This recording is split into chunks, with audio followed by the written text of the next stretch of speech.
So,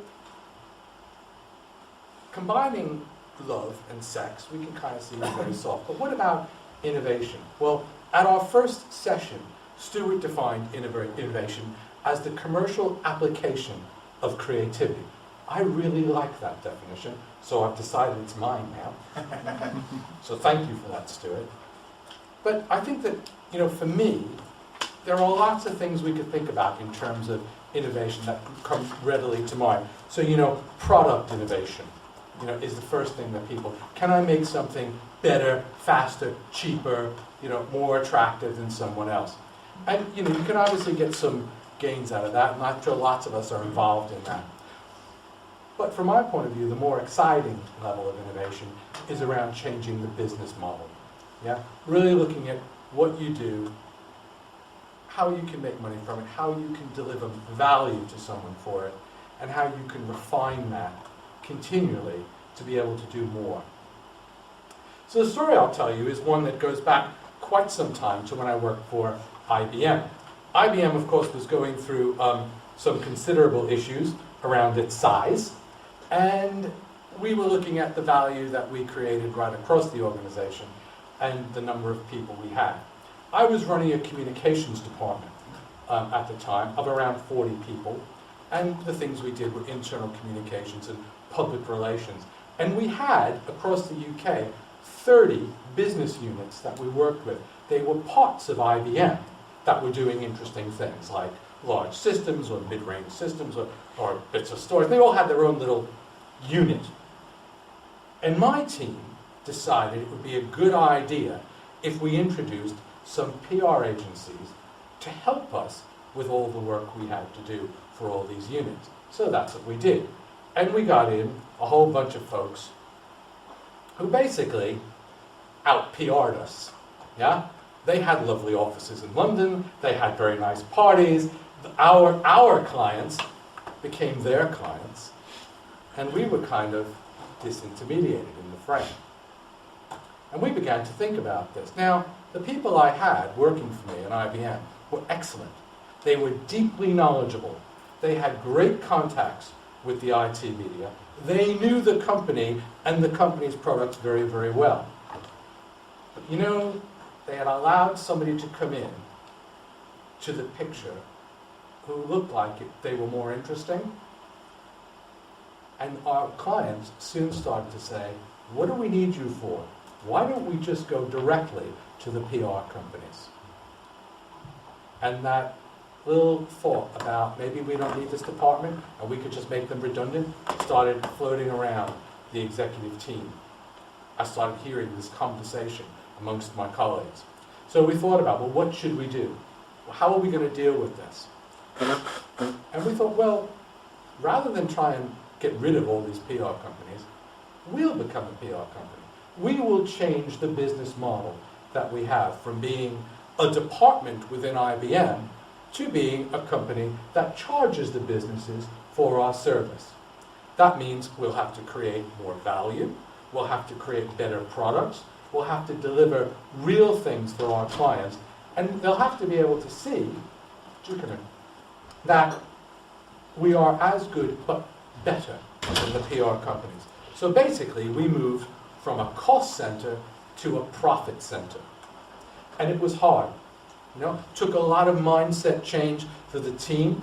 A number of people found it very challenging. Took a lot of mindset change for our clients. But eventually, they started to see that the people they were working with were actually deeply knowledgeable, actually had a unique selling proposition because they were part of IBM and had the depth of knowledge and the ability to deliver service that no one else could. One of the interesting things that we did was a very simple thing. I used to get a report from each of my consultants who were working with clients every month, and they would tell me what their clients were doing and what they were doing, and I would read that report, and I would say, good, carry on. And I'd put the report in the dustbin or away somewhere. And I started thinking about that. I thought, well, I should be showing this to our clients because our clients don't know what the other businesses are doing. So we should be putting this report out as something showing the value we're creating. And I went to the head of security for IBM, and I said, look, I want to give this report out to people, but it's commercially sensitive data, so it should really have the highest security classification you could give to a document. Would you agree that with me? And he said, oh yes. He said, I'll allow you to put that on that document because it has commercially sensitive data. So we sent them out as the highest classified, kind of for your eyes only, if anybody else reads this, you must kill them, kind of security, right? And I sent it out to all our clients. We called them the blue notes. It was double enveloped, and you had to have 2 signatures to open it. It was really top stuff. My consultants have been writing these reports for like 6 months. All of a sudden, this became a very sexy product. All our clients began calling and saying, can I get on the distribution list? And I refused them. Sorry, you're not the right level. You have to be at director level or above. And they had to argue to get on it. What we did was we created something that was absolutely valuable. It had real value, but we made it that little bit more attractive, that little bit more desirable, and only we could provide it. It soon became one of the most popular things that we did. And in fact, more than one of the directors that I worked with told me it was the most valuable document that they had received. Only a few months before that, they would have had to find it in my dustbin rather than get it delivered to them. So what that experience taught me was that by taking knowledge, experience, understanding, and positioning it in a way, we could change our business model. We could go from being a department that really people wondered what we did to a department where people thought, actually, these guys are really valuable. They're worth paying for. They're actually an asset to the organization. And they continue to do business with us. But it took a lot of change. So what are the kind of 3 lessons that come out of that? Well, first of all, do something you love. Yeah? I think it's hard to get up in the morning if you're kind of looking at a job and thinking, I hate doing this, or this is mundane, or this is boring, or I'm running a business and I'm not really satisfied with what I'm doing. So it makes a great business to do something you love. Secondly, do something that's compelling to others. Think about, well, what is the thing that really captures the interest, the fascination of my clients, of my customers? How do I take what I do and make it sexier for them? How do I make it something that, not being disingenuous, but something that is really attractive to them, that they want, that they'll pull from us? And thirdly, be commercially creative. Find the things in your organization that allow you to increase the amount that you do with your clients, to come up with new, interesting ideas, to engage them in discussions, to get those ideas from them, and then deliver them for them. They're very simple lessons. I come from a very simple background. But I think they're things that have shaped the way I've seen, kind of the development of innovation, the development of how to get a great business. And I keep seeing these things repeated time and time again from the many examples that you read about in the press and in publications, like Fortune magazine, that show you these very interesting businesses that seem to spark from relatively mundane ideas that are just done very well. So as a last point, I'll leave you with an example and a quote. TGI Fridays.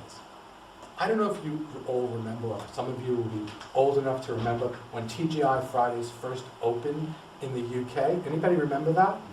Now, I can remember going to the first TGI Fridays that opened in our area on the southeast, and there was a queue around the block to get in.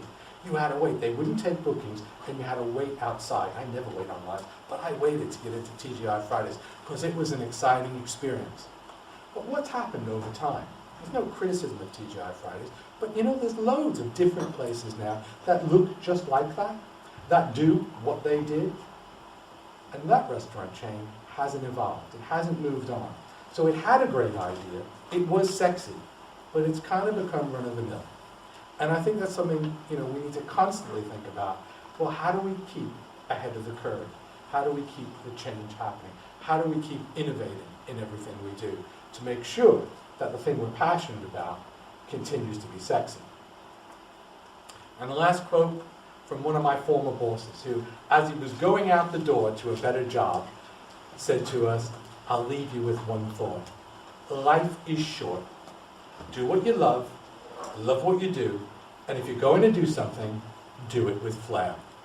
I never forgot that quote. I hope sometimes I can actually live up to it. Thank you very much for listening. And now I have a